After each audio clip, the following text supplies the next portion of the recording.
Welcome home to USA Global TV and Radio, a place where dreams take flight, with authentic storytelling, diverse perspectives and meaningful conversations, where global stories unite and bridges are built beyond all borders. Discover world-class education, entertainment, hope and inspiration. Together, we're building bridges worldwide. Subscribe to our channel, USA Global TV. Download our app, USA Global TV. Be our guest or join our team. Visit usaglobaltv.com. Thanks to our founder and executive producer, Dr. Jacalyn Kerbeck. Music score by Yeffy Tang from Cloud Road Music. Voiceover artist Mike Porter. Creative direction by Paul Garcia. USA Global TV and Radio, your home for global connection. All rights reserved. This video and its contents are the exclusive property of USA Global TV and Radio. Unauthorized use, duplication or redistribution in any form is strictly prohibited.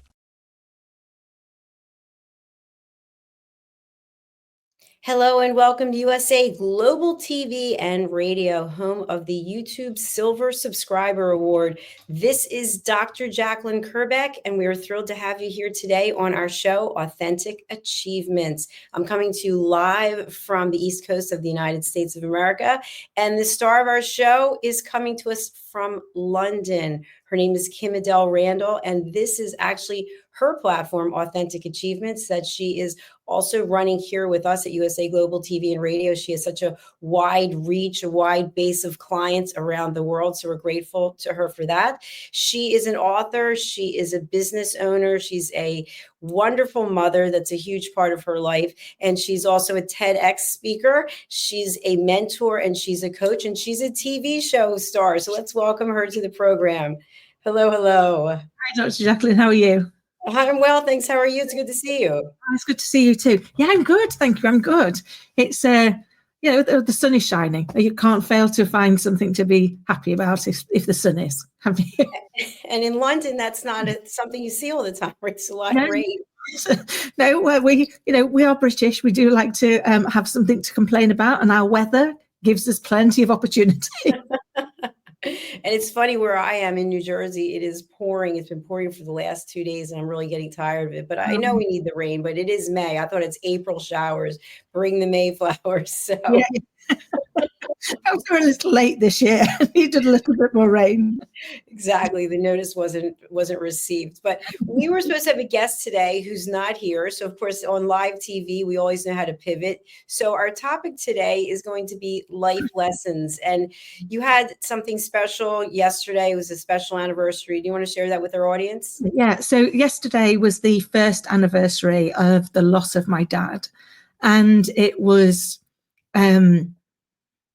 It was a challenging day, but also a real opportunity to reflect on all the lessons I've learned, not just in the last year, which is actually how do I reconnect the lessons that he gave me while he was here, but also that moment of gratitude and thanks for the fact that we had the 51 years before yesterday where he was able to share those life lessons, and it made me reflect and think about all the lessons we do learn in life, and that sometimes we don't take those moments to be intentionally grateful for them.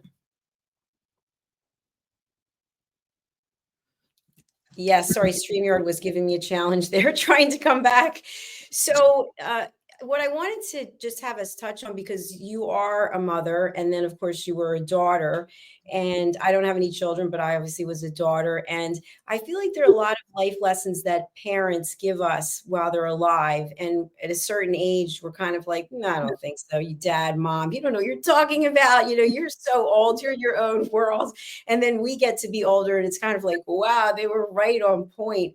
So Kim, how do you manage being a mother and teaching lessons, knowing that maybe they're not going to be received as well as when Scarlett's older? Oh, great question, Dr. Jacalyn. And it happens all of the time. So, I mean, she's 8 and they don't always land now. She'll be like, no, mummy, I don't think that's true. Like, okay, but has mummy ever lied to you? And does mummy ever tell you anything that's not true? And how many times do our conversations start with, no, mummy, I don't think that's right, to end with, oh, really, mummy, that's interesting. I said, and that's the thing with those lessons is they don't always make sense to us at the time. And it's only a bit like life. It's only when we look at them in the rearview mirror that we go, right, I see now. I see how that fits. I see what that was going to shape me. And I guess for me, what's been particularly challenging in the last year, and you're right to mention, I am a mum. I'm also a daughter, and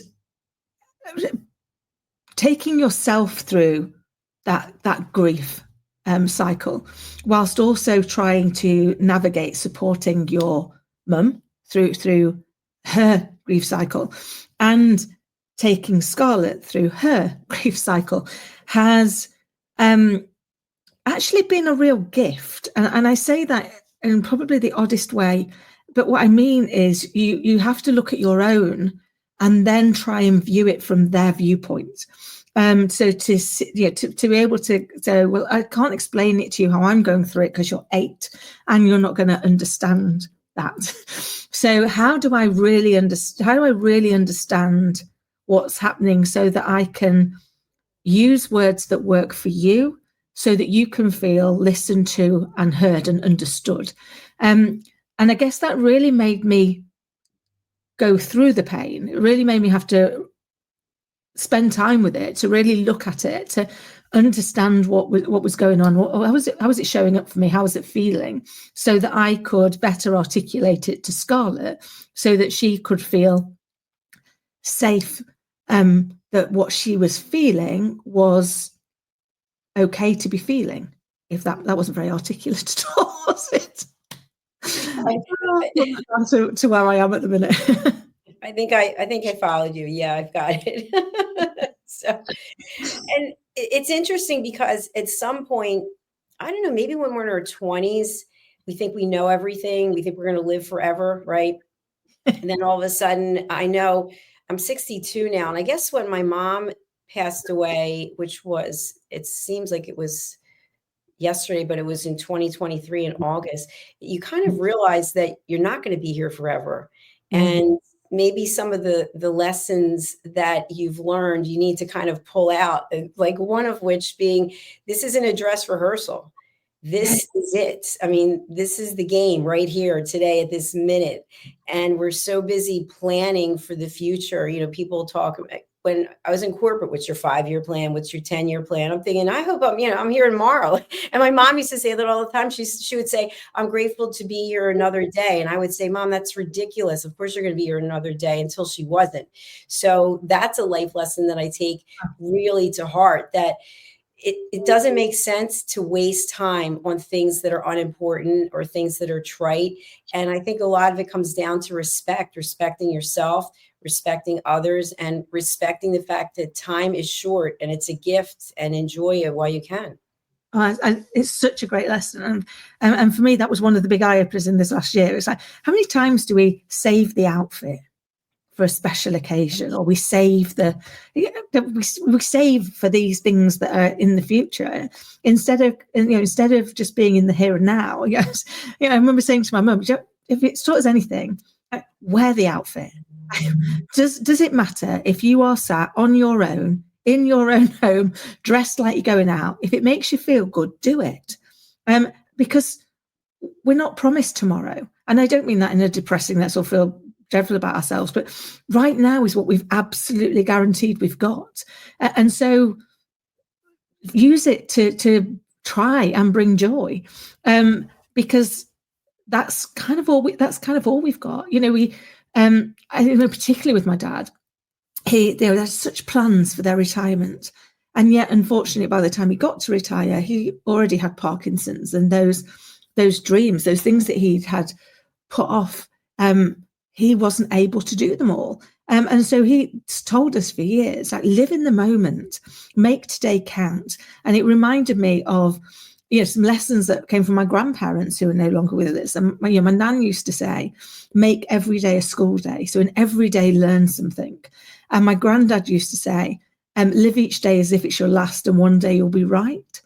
And I kind of get both of those now, and added to the lessons from my dad, and go, make each day something that you are proud of, a moment where you had joy, that you were intentional about it, and don't put off till tomorrow what can be done today, because at least then you know you're going to get it done, and you're going to achieve what it is you wanted to achieve. Well said. Yes, I agree with you on that too. And I feel like it shouldn't be that we get to a certain age and we start thinking these things. I think it should be when we're much younger that we take these things to heart, because children are always watching, right? They're watching to see what adults are doing. And I love that, just watching children play, and they've got this incredible curiosity. And it makes me think to myself, what happens and when we become an adult that all of a sudden we don't have that anymore, because we're not getting that back unless we actively embrace it. And I think that comes back to embracing the fact that every day is a gift. And to your earlier point about putting things off, I know people who do that as well. I'm not going to wear this jewelry until a certain time. I'm not going to wear this outfit. I'm like, if they're taking me out, I'm going out today in my finest. And even when I go work out, I typically have my hair jewelry in, as long as I can function and do the workouts. But I do not wait for anything. I am showing up. Sometimes friends have said to me, oh, you're going to be wearing a ball gown to dinner. And it's like, no, it's not a ball gown, but I will be wearing a dress just because that's how I am. And, you want to wear sweatpants, that's who you are. And that's fine. There's no judgment. So I really embrace that. Oh, I love that. I love that you do you, and you let everybody else do them. Because I think that's the thing, as when we're born, we are full of curiosity and wonder. And we are totally and utterly in love with ourselves. We think we're amazing. Have you ever watched a baby and they're like, they could spend hours just looking at their fingers and their toes. They're totally and utterly in awe of themselves. And everything is driven by what they need. They're hungry, they're going to let you know. They're tired, they're going to let you know. They want to be picked up, they're going to let you know. Whatever goes on, they are totally and utterly the center of their own world, as we all are, as we all were. And then we societally teach them that that's not right, that's not acceptable, you can't be the center of your own world, and we put in all of these barriers, and we take away curiosity, because nobody wants to deal with the child that says why 7 million times. I know, I have one of those, and she does, and sometimes she's like, really, we're still on why? But actually, if we fuel that curiosity, if we allow ourselves to become curious, to go, actually, why am I so wedded to being right? Why am I so convinced that I know better than you know? What is it you can see that I can't see? And when we open ourselves up to that, we start to see the art of the possible, because we are in a world of polarity. For every up, there's a down. For every left, there's a right. So for everything that we believe to be true, the opposite is also true. And once we allow ourselves to look at the world through that curiosity we were born with, we start to see so much more opportunity and so much less constraint. That's a good word. That's a powerful word. And it reminds me, my mother, after my dad passed, she really was living life on her own terms. She loved sugar, loved it. She loved licorice. She loved candy. She loved Coca-Cola. I haven't had a soda, I think, in 30 or 40 years, but she loved it. And I used to say to her, Mom, why are you eating all this junk? And then when she got sick and I had to shop for her, I was so embarrassed. All the entire car, the thing is sugar. And I'd say to the person checking out, I'd be like, yeah, it's not for me. It's for my mom. Like, I don't know why I felt like I had to say that. But after she passed away, I started thinking, you know what? She lived her life the way that she wanted to live it. And she made it to 84, which, that's pretty good. Although I look at it now, and that's 22 years from now. And I think, well, I'm not really ready to go yet. But the point is making a decision about how you want to live your life and how you show up for it, and whether or not you are caving in to what other people think. For example, people might say that something about your physicality doesn't work for them, like, oh, maybe your hair is too long or whatever the case is, but you can decide.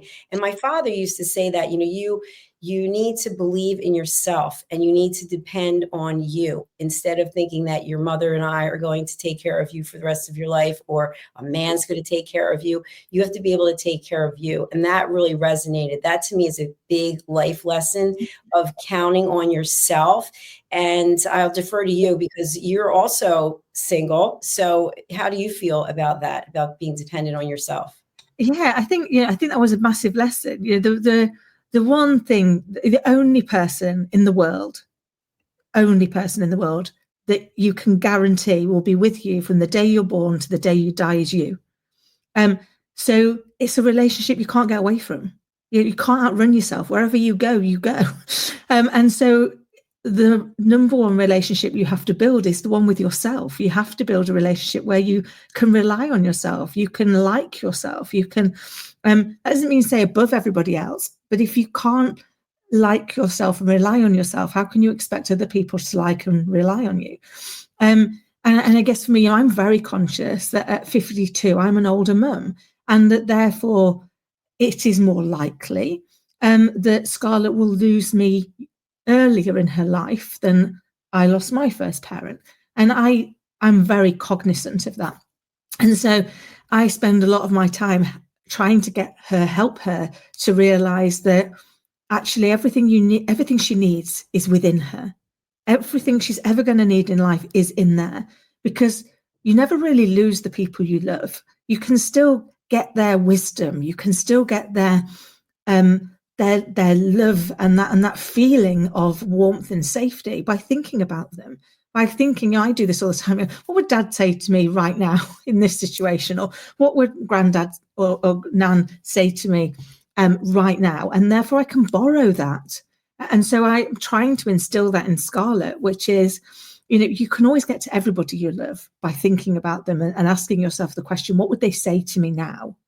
What would they be saying in this moment? And then you can take that comfort, you can take that advice, you can move that bit forward. But we have to learn first to become our own best friend. I completely agree with you. And thanks for sharing what you just shared about the fact that you're an older mom, because that's something that, I didn't even think of. But you're looking at it in the big picture in terms of, what's the likelihood of how much time is left and how much time will you have for her and how's that going to impact her? I mean, that's got to be really a big, I don't want to say a brick, but that's got to be a big responsibility to carry around. Yeah, I mean, it is. I guess it's been heightened by the fact I have had two very serious illnesses in that time, which does make you look at your immortality. But equally, when I look at it, my mum was in her 20s when she had me. And my dad was 30 when he had me, and I got 51 years. But I had Scarlett at 43. So I am already 12 years later on than my dad was. And you kind of look at that then and go, oh my goodness, well, what age could that make her? And I know how I'm coping with it now. So how would I have coped with it earlier in my life? And I think it makes you be more intentional. It makes you think about, actually, how do I make sure that I'm leaving the right legacy for her?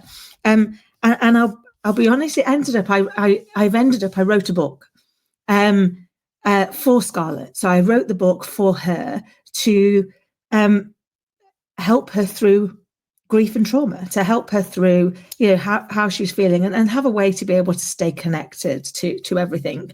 And watch this space, because somebody has encouraged me to send it to a publisher and see whether or not I can get it published. But the point of the book, the whole point of it, was that she would have something that would live long beyond me, that would allow her to be reminded of the fact that everything she needs is within her, and that you don't ever lose the love. It just changes shape. Congratulations. I had no idea that you wrote another book. That's tremendous. Yeah, it was last week, and it just came to me. And it was all the stuff I've been telling her in the last year. And I suddenly thought, how do I make that more tangible for her so that it lives on, so that she can always get to those feelings, to that thought, to that comfort. And bless her little heart. I mean, at the moment it's a PDF printout, and I even practice new skills on AI, and I've illustrated it through AI with pictures that look just like her and Pudding and Lenny. But it was around helping her, and she's taken it with her every day. It's the most dog-eared PDF, Dr. Jacalyn, that you're ever going to see in your life. That she's like escorting around, but because of that, she shared it with her counsellor, and one of them was like, "Kim, you need to send this in and see whether or not somebody will publish it, because this could really help other children that are facing similar things, facing loss, don't know how to express how they're feeling, and don't know how to regain that feeling of safety, that feeling of love, that acknowledgement that it's okay. We have big, scary, horrible feelings some of the time, and that's okay, because we can survive those and we can find joy on the other side. And it doesn't mean we don't live in them, because I think one of the challenges, and I find this really, really hard as a mum, is when we see our child hurt, we want to take the pain away. We want it to stop. We want to be able to go in and go, it's all okay, it's all okay. But actually what we do, if we do that, is we teach them to ignore their emotions, to push them away, to not trust them. And as they get older, that gets worse. And then we start to disconnect from who we are. And so for me, one of the hardest things I have to do every day is sit with her and hold the safe space for her to express her emotions, to acknowledge them, to realize that it's okay to be angry. It's okay to be sad. It's okay to be happy. It's okay to be joyful. It's okay to be calm. It's okay to feel all of those simultaneously and not know why. But once we acknowledge them, we can let them go. They no longer have to take hold of us. They no longer have to be the ones at the wheel. But if we don't acknowledge them, if we don't look at them, if we don't voice them and voice our right to feel all of them, then we bottle them up and they become something much worse. And that's when health issues can start to show up, to manifest. Absolutely. And we're seeing that in the world, aren't we? We're seeing, a global increase in those challenges. And I think it's because we've created this compare and despair society where we see the seemingly perfect worlds of everybody else and look at the messy reality of our own and find ourselves lacking. But the reality is we all have mess in our lives. Everybody. There's no one person that gets out of here without a little bit of mess. So we need to start realizing that actually that's okay, and that doesn't make us bad, and it doesn't make us wrong, and it doesn't mean we're not allowed to feel it. And that has been probably my hardest lesson in this last year, has been to not rush in and make it better for her, to not leap in and take the pain away, to not go, no, we don't need to feel like that, and go, it's okay to feel like that. It's okay to be sad. And it's not going to last forever. We can have those moments where we feel sad, and that's okay, and we can sit with that. And then, one of the things I do with her is go, okay, well, you're sad because you're thinking that Bumps is gone. And she's like, yes. I said, okay. And I get that, because I'm sad that that's happened, and it hurts. But I don't really want to carry on feeling like that. But I do want to use this moment. This is my body's prompt to say, it's time to think about him. I said, but I don't want to think about the sad part, because I can't change that. That's only going to head me into feeling sadder and sadder. So instead, I want to think about a happy memory. I want to think about something we did together, or a lesson that he taught me, or something else. So I'm still thinking about him. I'm still in that moment. But now, instead of it being something that is bringing me sadness, it's something that is reminding me of something that brings me joy. I love that. That should be in a book too. Absolutely. Makes a lot of sense. My father had a saying, which was, nobody's getting out of this game alive. Yeah. And I used to think that was so ridiculous, but at some point, it does start to set in. So one of the other things I just wanted to mention, I'm obviously 10 years older than you. And if you were to say to me, looking back on the last 10 years, like what lessons have you learned that you could share? And maybe you could do the same thing for someone who's 10 years younger than you are. And I think for me, I've just decided, especially with the last 6 months with, moving from Florida, selling the house, then I move here and then there's no heat, there's no toilets, then there's a flood, then I have to do a hotel, then I have all these health issues that came out of nowhere. And I just decided, you know what, I am going to Europe and I'm going to make a tour of it. And that's it. I'm going. I don't know where the money's coming from. I don't know and you know what, as of yesterday, I made all the arrangements and I just said, I'm doing it. And then the other thing is I've got this book signing coming up and it's outside and it's for about 6 hours. And I thought, I don't feel like buying a tent and the table and the raffle tickets. Like I'll just sit there with a small table and sign. I'll wear a hat. And I thought, you know what? No, I'm going to go big or go home, because I don't know when I'm going to do a book signing like this with potential audience. So I'm going to have a professional setup. I mean, it's going to look like, I don't know what anyone else is going to look like. This is going to look like a major setup. I'm going to have these big banners outside of it. And so part of why I'm saying that is I've decided that I'm not waiting, like what we talked about in the beginning. I'm going to take life in my hands and I am going to live it. And that looks like, being with someone I want to be with, not being with people I don't want to be with, not doing things I don't want to do. I mean, within reason, but wherever it is I am, I'm going to make sure that my heart is there too. And that I'm not just kind of walking through life like a zombie, which I did when I was younger. So to me, it's about living every day to the fullest. And again, it's not a dress rehearsal. Oh, I love that. And I love that you've taken that lesson to get out there and do what you want to do. And I think for me, one of my lessons that I've learned in the last 10 years that I wish I'd learned sooner was other people's opinion of me is none of my business. All I can do is focus on what I'm trying. Is my intention honorable? Am I trying to leave things better than I found them? Am I trying to be kind to myself as well as others? And that's definitely been a lesson in the last 10 years. I spent my life always on the trying to be kind to others at the expense of being kind to me. And you can't do that. At some point, you get to a stage where you realize you cannot pour from an empty cup. And it's not selfish to do self-care. In fact, it's selfish not to. Because, and particularly as a mum, if I don't look after myself, if I don't do the self-care, then I am going to not be in her life for as long as I could be. And that's selfish. That's not fair in my eyes. And so that's been a real lesson for me, which is to factor myself into the elements of kindness as much as I factor in the people I'm trying to be kind to. Bravo, bravo, bravo on that. That's terrific. I think a couple of other lessons, one of which really has been instilled in me through this platform, is about being your own best advocate for your health. And I think when I was younger, it was, the doctor said this or doctor said that. Now I actually do my own research. And we have a show called This Is Phlox with Talia Smith, who is the show host. And she took 3 Cipro pills, ended up in hospice, and she's been in palliative care for 4 years. And she actually does her show from her hospital room. Mm-hmm.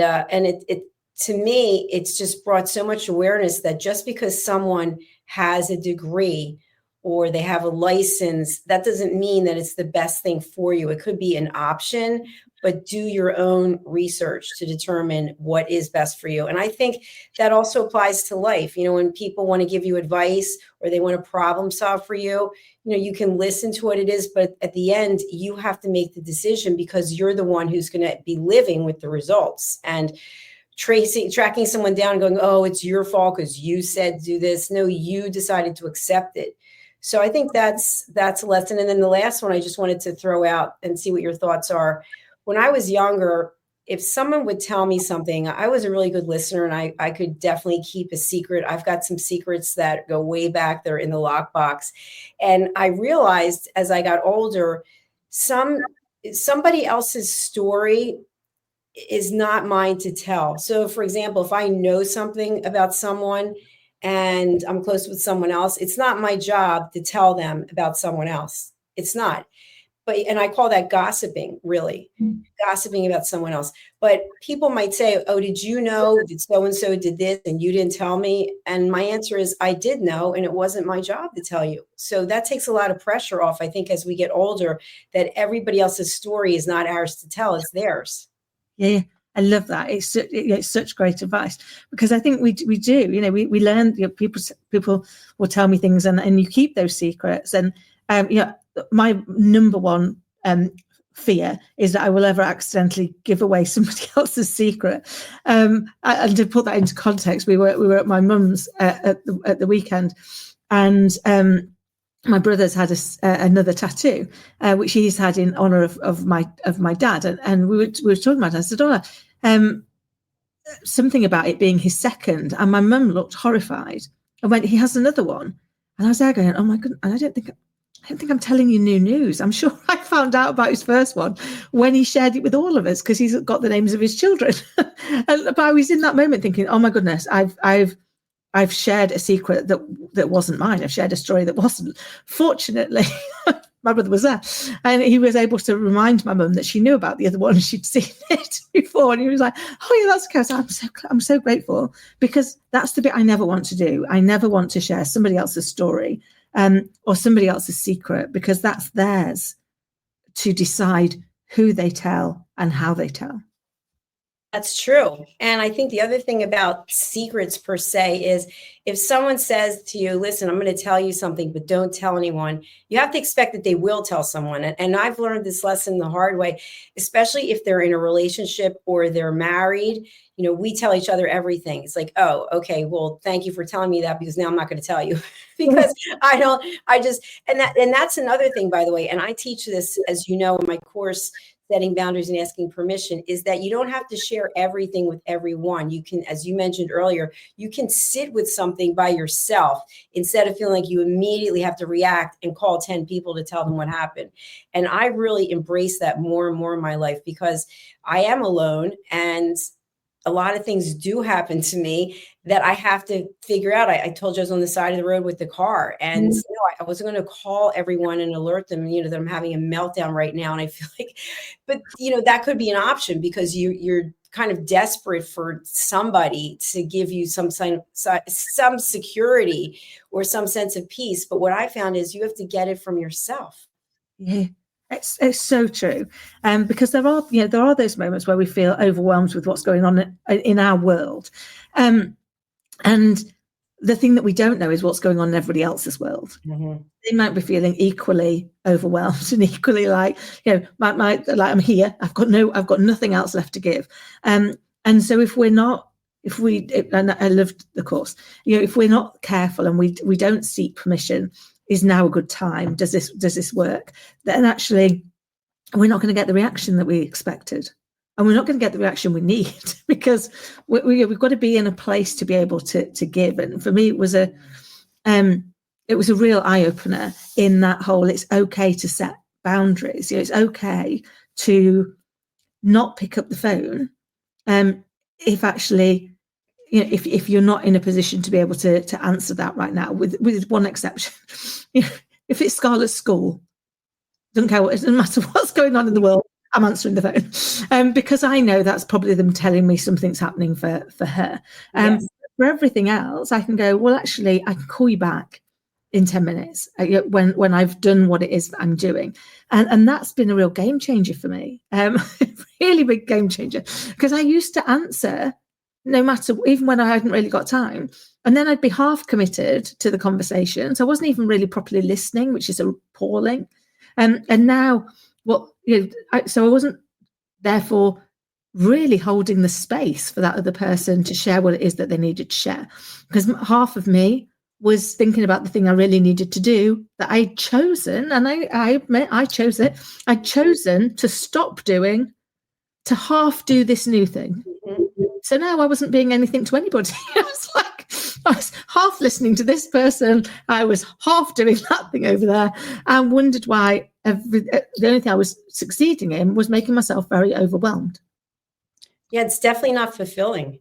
And something else along those same lines, I really feel, is knowing your audience And I think at 62, I have a certain level of maturity, which means if you have someone in your life and you need to speak to them about something and you know they're going through something, or you know they're highly agitated, or they don't feel well, or maybe they've been working nonstop, it might not be the best time to tell them. So what I do is I sit with whatever it is, and then I say to myself, okay, well, I know this person is going through this. When they're through that, then I'm going to ask for permission to tell them. But why would I give them something else to put on their plate when they're already kind of flailing and struggling? And so, it's not something that I even would say, well, I wanted to tell you a week ago, but you were doing X, Y, Z. It's because that's really passive aggressive. So I just keep it to myself. When I think it's a time that they could be ready to handle it, I don't know, I'll ask for permission, but not in the middle of the throes of whatever they're going through. Yeah. No, it's about being respectful, isn't it? So I know with me and my brother, who I adore, we'll do a quick WhatsApp message going, let me know when you're free for 5. And then we always follow it up with, it's nothing urgent, so that the other person doesn't panic going, oh my God, what's happening? What's going wrong? Because then the other person can, at the time that they've got the 5 minutes, they can make the call. And I hadn't realized that we were inadvertently seeking permission, but we've always done that. We've always done the let me know when you're free for 5, and then a follow up with it's nothing urgent, or it's nothing bad. It's probably been one that's crept in the last year with obviously everything that happened with my dad. So it's a kind of calming piece, but it helps. It makes you feel connected, even without having the conversation. Exactly. And the thing is that you're also, in a way, you're being respectful to the other person and respectful to yourself. And when you do have that conversation, it's going to be at a completely different level than it would have been if you were passively listening because you were distracted by doing something. And I feel like that's key, that we as a society sometimes feel so obligated to respond right away because, we don't want to leave you sitting with whatever it is, that we might not be giving the best version of ourselves, and we might not be able to listen at the highest level. So we're not bringing any value to the other person. It's so true, because although it's driven from a good place, because you don't want to leave them hanging, you don't fully show up, which means you're not necessarily giving them, or you're not giving them your all, and therefore you're probably not giving them necessarily always the fullest advice that you could. And I think, it's that piece, we say it to my mum all the time at the moment. It's like, just because the phone rings does not mean say you have to answer it. Right? If you're busy doing something else, you can choose to not answer and call back when you are available. Because, when I was growing up, you didn't have mobile phones. I mean, I remember my dad's first ever mobile phone, and honestly, Jacalyn, it was hilarious. It was this huge box, and it had a handle on it because it was that heavy that you needed to use your whole body to be able to lift it up. But that wasn't until I was probably in my 11, 12 sort of age. So if you weren't in the house, you weren't in. People couldn't get in touch with you. People would have to wait until you were back, and we still survived. We still got through life. And now that we have got mobile phones and they're always with us, we've lost that ability to prioritize, because we feel this drive to always be there. And how many times when we answer that call has it actually been something that's really urgent? How many times has it been really urgent, or has it just been it was urgent to that person, or even it wasn't urgent to that person, they were just killing time? And if you'd have said, actually, I'm free in 20 minutes, is that okay? 20 minutes would have been perfectly acceptable, because they just wanted to have a chat. I've got one friend who will sometimes ring me and go, do me a favor, put me on loudspeaker and go and do something else. I just need to rant for 5 minutes, and then actually I want to have a chat with you. And whilst I never do put them on loudspeaker and ignore them, it always makes me smile that that's the expectation. So because of that, I know sometimes when they ring, I can go, well, I will call them back in 5 minutes, because I know that they'll just be having the rant anyway right now, and that's when they'll need to talk to me. Yeah, there's something about ranting and just having someone listen. I know last night I had a call and I had just come in. I worked out for a couple hours and then got something to eat. And I came into the parking garage and someone was in my space. And somebody else was in my space a couple days ago. And it's just annoying because I don't know where I'm supposed to park because I don't know what spaces are open because there's, they don't have any way of, I think I should have like a big cone, like a big orange cone or something. So anyway, I had to get on this call and I was running late and I knew like the frame of mind I was in. I wanted to just text the person and say, listen, I'm not in a good space. But I got onto the Zoom and I just said, I need to rant for like 5 minutes. Is that okay? Yes. So I just like, blah, blah, blah, blah, blah. And then I got it out of my system because in the big picture of life, it's not that big of a deal. It's just annoying. And what I think really for me is at the core of it is disrespect. Why would you park in space that's not yours? Like, if you're assigned a parking space, what space it is. And so then you have to go to management and then, it's just a whole big thing. But my point was, I knew that if I could have it my druthers, so to speak, I would have made the call like 30 minutes later when I could have not gone through the rant because I don't necessarily want to rant, but at the same time, you got to get it out of your system. So it's just about asking for the permission and maybe instead of it being a 10-minute rant, it's a 5 minutes, it's 2 minutes. It's maybe just write it down, and then rip it up. Oh, I must admit the amount of times that I write an email, never with the person's address in, so I can't accidentally send it, and then leave it at the bottom and come back half an hour later, read it again and go, glad I didn't send that. Now let's look at it without all the emotion because actually it's not going to have the impact that I expected. And I think they're the bits. It's recognizing in those moments, and whenever I feel your pain on the parking space piece because you park somewhere else and then somebody might think you're the one that's parked in the wrong space. Exactly. And convenience them and now you're actually doing the thing, and so we overthink it and we spiral it, don't we, so like that into a much bigger nightmare than it actually was, and yet sometimes it's just acknowledging, for me one of the big things has been acknowledging that it's not really this little thing that's causing me the problem. It's just that this little thing was the last thing to get dropped into the already full cup. So rather than take everything out on this little thing, it's acknowledging actually you were just the final straw. You were just the last thing.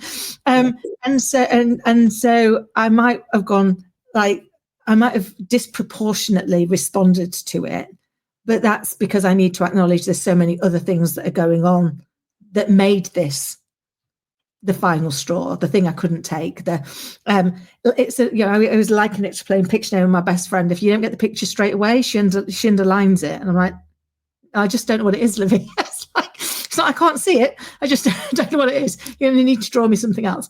And I think that's sometimes what I find when I'm dealing with things that are hitting me emotionally is actually all it's really done, all that one thing's done is underline how I was feeling about lots of other things. And that's been the bit that tipped me over.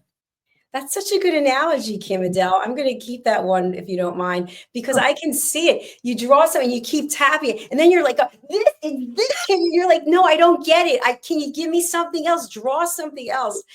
But to your point, and then we'll close out this topic, is I think my frustration with the parking space, because it's happened numerous times, it has to do with the entire way that this property is run.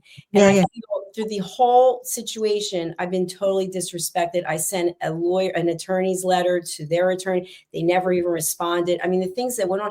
And the thing is, I feel like because I'm a public figure, then the people who are here, they're like, oh my gosh, you're no, I'm just a regular person. I don't want to lose my cool. I don't ever want to come across as being witchy. But at the same time, that was it last night. I have had enough. I'm going to go down to the office. I'm going to say, what is the solution so this doesn't happen anymore? Because I don't want to feel like this and I don't want to put it on you, but you have to do something because this is in your area of management, correct?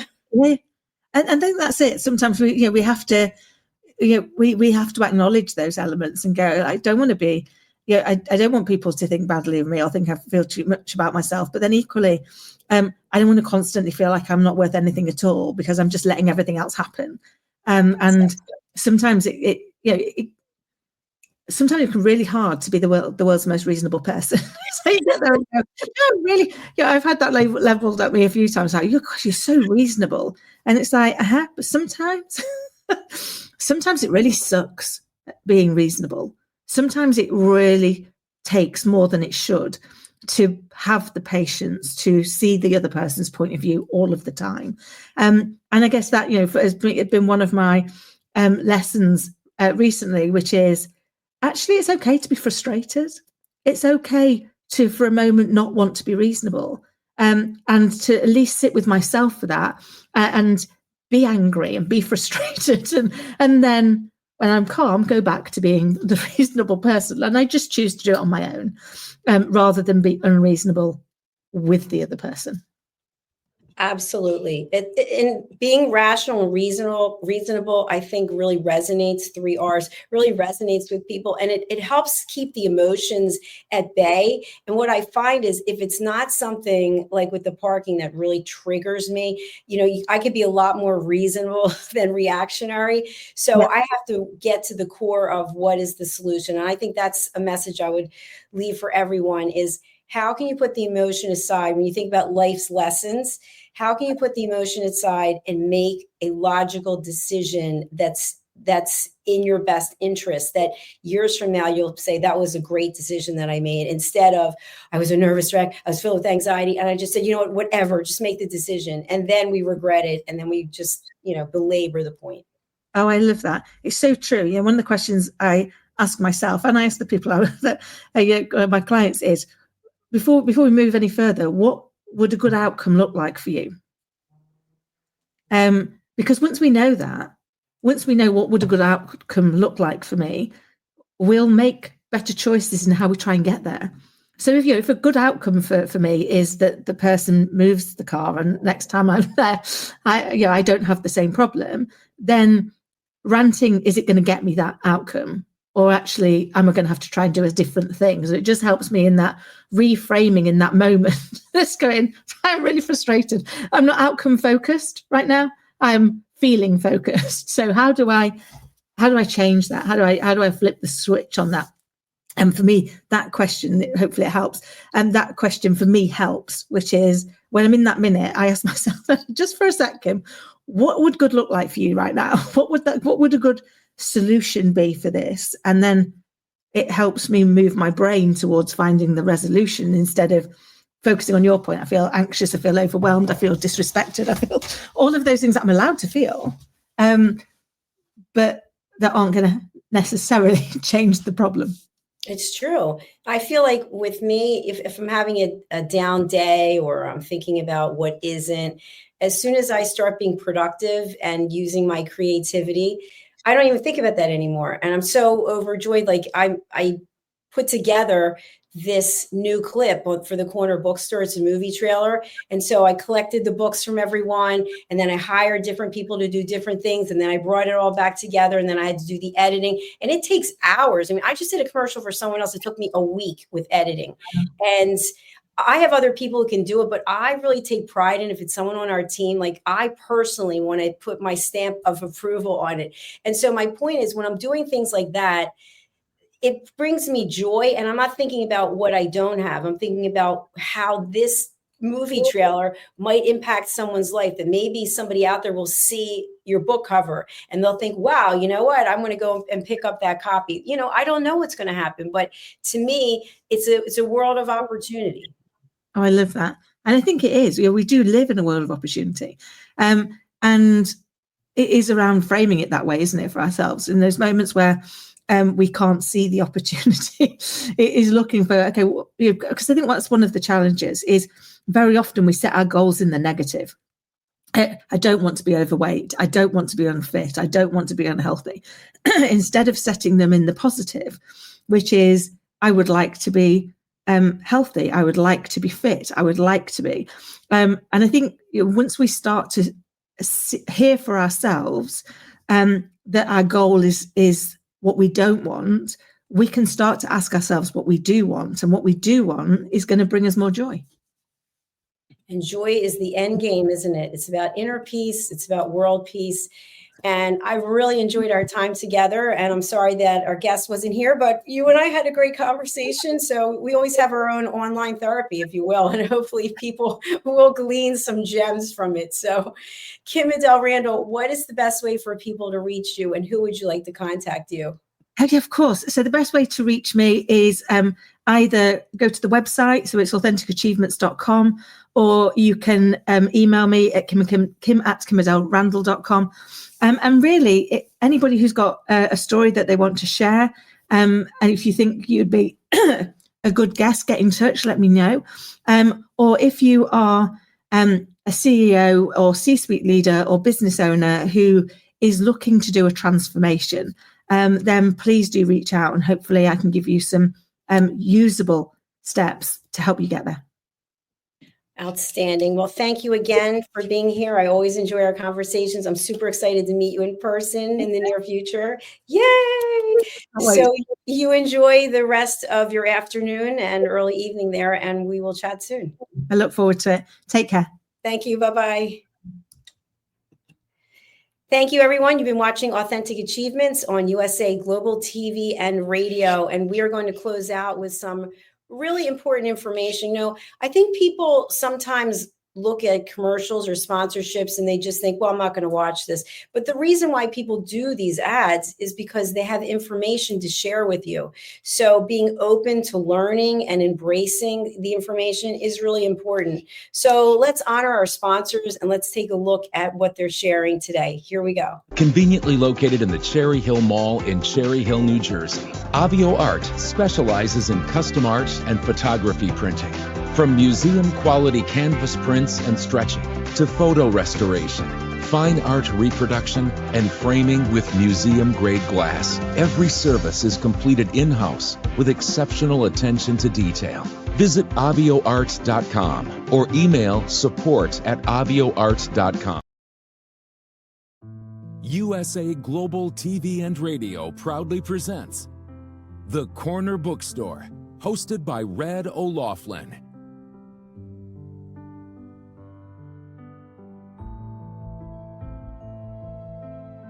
Step into a world where every story inspires. These pages come to life through the voices of authors from around the globe. Written by our global community of TV show hosts and best-selling authors, these works span genres, generations, and geographies, united by the power of storytelling. Discover your next favorite book and meet the minds behind the work.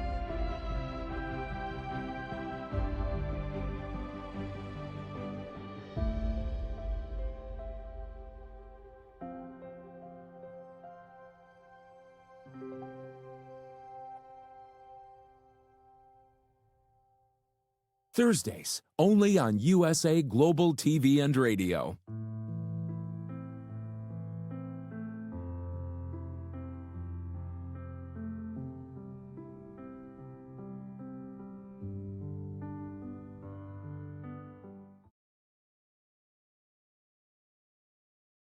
USA Global TV and Radio proudly presents Tracy Cram-Perkins, a dementia caregiving survivor teaching how to balance care with peace of mind. #1 resource for dementia caregivers. It's the book Dementia Home Care: How to Prepare Before, During, and After. Over 17,000 copies sold of this must-have guide. And now a testimonial from Tracy Smith. If I was to describe this book to someone who is going through a similar situation, I would underscore how important it is to have some sort of a tool or a guidebook to help you through certain stages. And there's so many, it's such an unknown topic to the average person. And to have this as a reference is essential. It's going to help you get through it personally, as well as help your loved one manage. To learn more, go to tracycramperkins.com. Tracy, USA Global TV and Radio, home of the YouTube Silver Creator Award, proudly presents Just the Thing for Your Ring. Introducing the patented Ring Thing, your premium personal ring holder to keep your ring safe, nearby, and avoid loss. The Ring Thing just got smarter. Add your logo and an NFC tag that opens to your website with one tap. Waterproof, inner padding, and now a forever business card. Just the thing for your ring. Scan the QR code seen here to learn more about Ring Thing or place your order. Follow Ring Thing on Instagram at ring_thing_ or go to our website ringthing.com.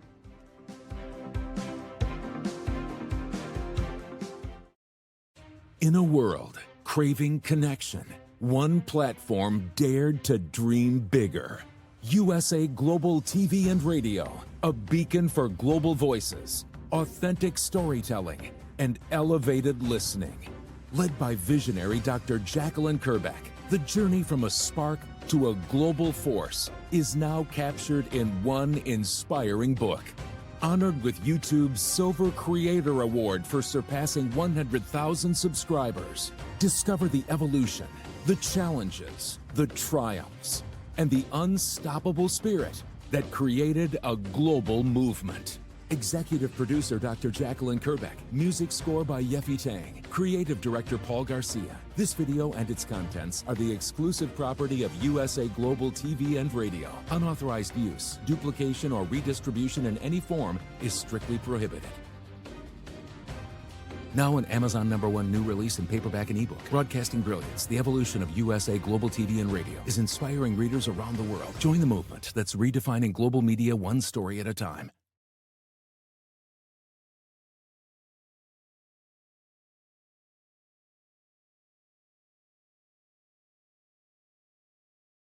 Meet Red O'Loughlin, TV show host, presenter, and author. Howdy y'all, Red O'Loughlin here.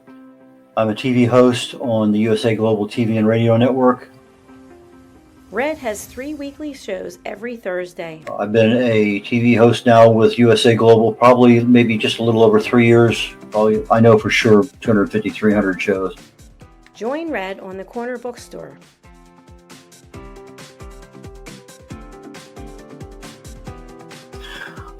The Corner Bookstore is one where we talk to authors, publicists, publishers, editors, cover designers, anybody associated with the writing and authoring book production business.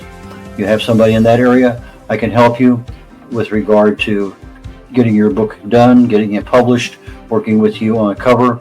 A lot of things I can help people with, and I have probably maybe published over 40 books for people so far. Join Red on The Wise Ones.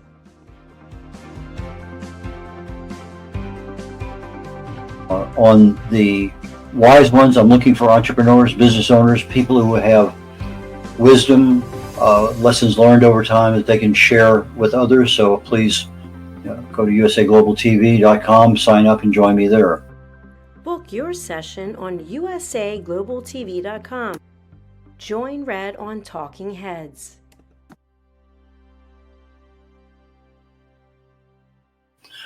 On Talking Heads, I take my experience. I fell in love with chemistry many years ago, got a degree in it, got an invitation to Vietnam, never practiced chemistry per se. But I did get a chance when my wife was going through chemo to get back into the chemical end of things. I started looking for cause and effect relationships. I had been working at a company doing cause and effect analysis on failures in the field on various products that we made. So I said, why not look at the cellular structure in the body? The chemicals are chemicals. They do certain things. So I take my knowledge of chemistry and research. I write about it. I speak about it. I have over 1,000 original content articles on LinkedIn, most of them dealing with some aspect of health or wellness. I speak on that topic quite often, and the Talking Head Show is one that I concentrate my knowledge of health and wellness on in order to help people. Red is a distinguished Toastmaster.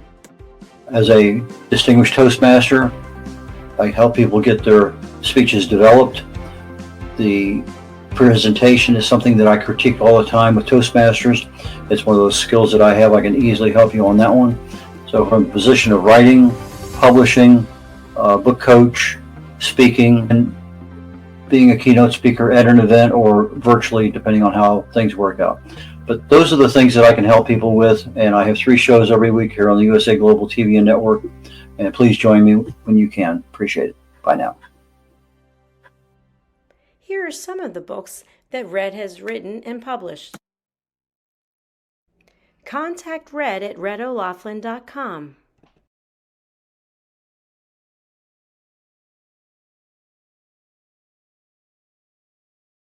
Thank you, viewers and listeners of USA Global TV and Radio, for joining us today. We're honoured to have your time and attention as part of our global community. At USA Global TV and Radio, we believe in the power of authentic conversations, meaningful connections, and creating a world of possibilities together. Want to be part of something bigger? Join our team of elevated listeners at usaglobaltv.com, a space where your voice matters and your ability to listen transforms relationships. Stay connected with us across all our platforms for thought-provoking discussions, expert insights, and empowering stories. Subscribe to our channels at youtube.com/c/USA Global TV. Follow us on social media and explore the endless opportunities we're creating for growth, learning, and inspiration. Together, we're not just broadcasting, we're building bridges and changing lives one conversation at a time. For inquiries, contact us at info@usaglobaltv.com. Music by Johnny Dyes. Produced by Executive Producer and Director Dr. Jacalyn Kerbeck. Voiceover by Mike Porter. Creative Direction by Paul Garcia. All rights reserved. Copyright 2025. Visit usaglobaltv.com to view our full terms and conditions.